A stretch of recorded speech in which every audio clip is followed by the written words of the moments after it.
City. December 1789. The fire in the grate has burned low. Outside, a raw wind off the Hudson rattles the window panes. The city is asleep. The new nation, barely a year old under its constitution, is also, in every financial sense that matters, asleep at the edge of a cliff. Inside a modest study on Broadway, one candle throws a circle of light across a desk covered in numbers. Alexander Hamilton sits alone, 34 years old, Secretary of the Treasury of a country that has no treasury. No gold reserves, no functioning credit system, no way to borrow money from anyone who matters. Only debt, staggering, paralyzing, nation-killing debt, and the growing conviction among European creditors that the American experiment was already failing before it had properly begun. He dips his quill, pauses, begins to write. The document that follows, 40,000 words, delivered to Congress 6 weeks later, will either save the United States of America or prove that it was never going to survive in the first place. This is the first report on public credit, and in the quiet hours before dawn, Alexander Hamilton is about to bet the entire future of the Republic on a single radical idea that half of Congress will hate on sight. Hamilton was not supposed to be here.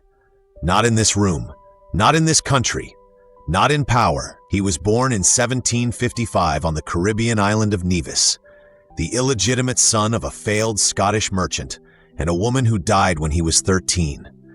By 15, he was an orphan, working as a clerk for a trading firm, watching ships come and go, learning the rhythms of commerce, credit, and consequence, with the focused intensity of a boy who understood that knowledge was the only inheritance he was going to get.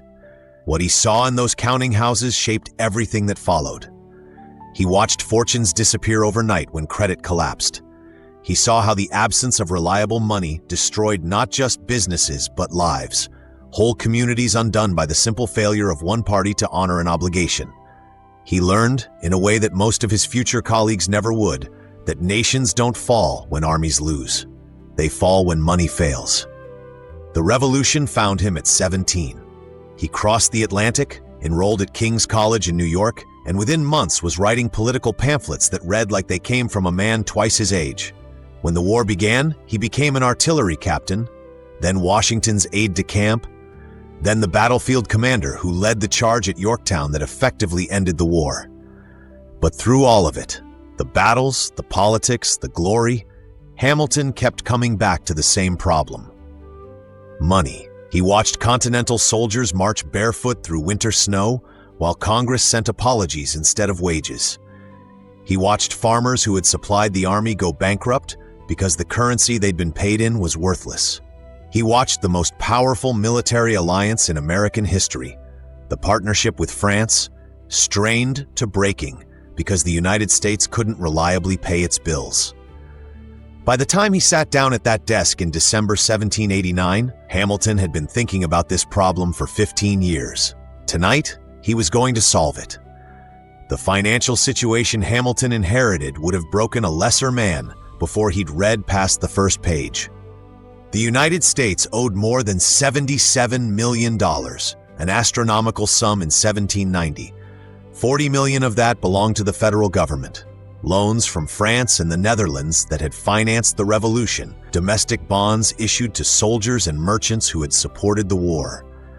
The remaining 37 million was owed by the 13 states, unevenly, chaotically, with some states like Virginia having paid down most of their obligations, and others like Massachusetts and South Carolina still crushed under debts they had no realistic way to repay. Continental dollars, the paper currency issued during the war, were worthless. Soldiers who had accepted IOUs for their service watched their paper promises sell on the open market for pennies on the dollar. Foreign creditors looked at the new republic and saw exactly what they feared: a government that couldn't pay its debts and had no clear mechanism for ever doing so.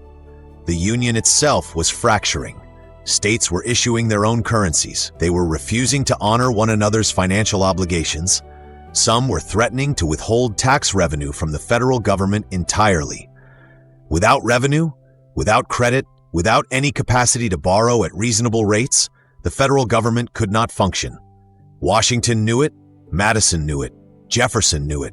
They turned to Hamilton, and Hamilton, who had been preparing for exactly this moment for 15 years, sat down in December 1789 and began to write. The first report on public credit is not easy reading. It is 40,000 words of dense financial argument, historical precedent, and carefully constructed logic. The kind of document that only someone who genuinely loved the mechanics of money could have produced. But at its core, it was built on one idea so simple and so radical that it split the new nation almost in half. Hamilton proposed that the federal government assume every dollar of state debt from the Revolution. All of it. No exceptions.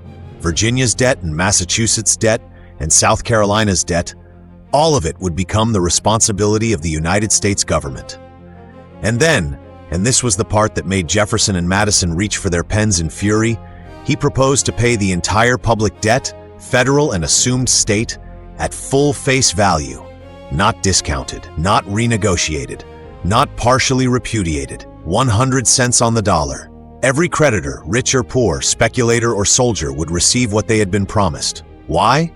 Because Hamilton understood something that his opponents, brilliant men, serious men, men who cared deeply about the Republic, simply did not. Debt, properly managed, is not a burden, it is power. He had studied the British financial system obsessively, the Bank of England, the funded national debt, the London Stock Exchange. He had read Hume and Adam Smith. He understood that what made Britain powerful in the world was not its navy or its empire. Those were symptoms. What made Britain powerful was its credit, its ability to borrow enormous sums at low interest rates because the markets trusted it to repay. If the United States could build that same trust, if it could prove to the world that it honored every obligation, that its promises meant something, it could borrow capital for expansion, for infrastructure, for growth. It could become, in a generation, an economic power that would dwarf anything the old European monarchies had built. If it couldn't, if it defaulted or discriminated among creditors or repudiated any part of its debt, it would remain what it currently was, a collection of squabbling states that nobody in the financial world took seriously. Hamilton put down his pen on the morning of January 14, 1790. He delivered the report to Congress himself. The reaction was immediate and volcanic. James Madison, Hamilton's closest ally in the fight for the Constitution, the man who had sat beside him writing the Federalist Papers, rose in the House of Representatives to denounce the plan. Virginia had already paid most of its war debts. Why should Virginians now be taxed to bail out Massachusetts speculators who had bought up depreciated bonds at pennies on the dollar, knowing they would be redeemed at full value? Madison called assumption a betrayal of the Revolution. Thomas Jefferson was even more furious. He saw in Hamilton's report not a financial rescue plan, but a dagger aimed at the heart of the agrarian republic he had given his life to building. Funding the debt at par would enrich northern financiers and stock jobbers. Assumption would concentrate power in the federal government and reduce the states to vassals. Jefferson warned that Hamilton was constructing a British-style financial monarchy, with himself as its architect and beneficiary. The debate tore Congress apart for months.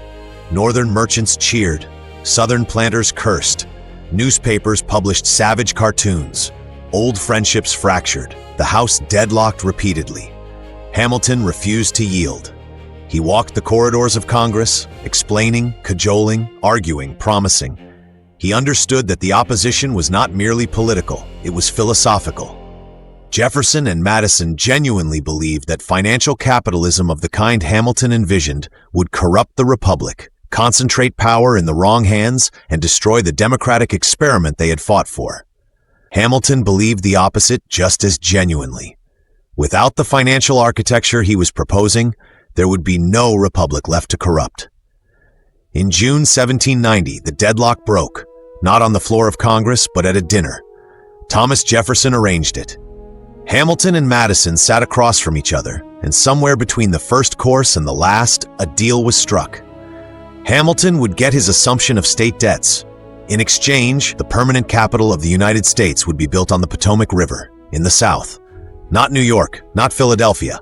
A new city, carved out of Southern land that would signal to the agrarian republic that it had not been forgotten.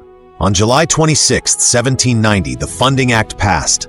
Hamilton's report became law. The effect was immediate and electric. Within weeks, The value of federal securities soared. European capital, which had been watching the American experiment with growing skepticism, flowed back into American bonds.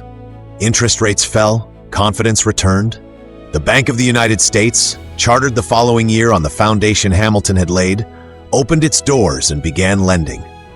In Lower Manhattan, traders who had been doing business under a buttonwood tree formalized their arrangements. The New York Stock Exchange was born. The bond market was born. The invisible financial architecture that would hold the Union together for the next 2 centuries was born. Hamilton had not just balanced the books, he had invented the future. Alexander Hamilton died in 1804, shot by Aaron Burr in a duel on the banks of the Hudson River. He was 49 years old. He left behind a financial system he had built almost entirely from the force of his own intellect and the relentless, obsessive conviction that money, properly managed, honestly administered, reliably honored, was not the enemy of democracy. It was its foundation. Today, every stock traded on Wall Street traces its lineage to the system he created. Every treasury bond sold to finance a war or a highway or a pandemic response carries the full faith and credit he established. Every retirement account, every mortgage, every dollar of foreign investment that flows into the American economy exists because of the trust Hamilton built in that winter of 1789. The national debt, once a terrifying $40 million, now numbers in the trillions. Yet investors around the world still line up to buy it because the promise Hamilton made still holds. The United States pays its debts. He was an immigrant, an orphan, a boy who arrived in this country with nothing but an incandescent mind and the determination to prove that he belonged here. He left behind the financial system that made the most powerful economy in human history possible. In that quiet room, with the wind howling off the river and a single candle burning against the dark, Alexander Hamilton did not just write a report, he wrote the future.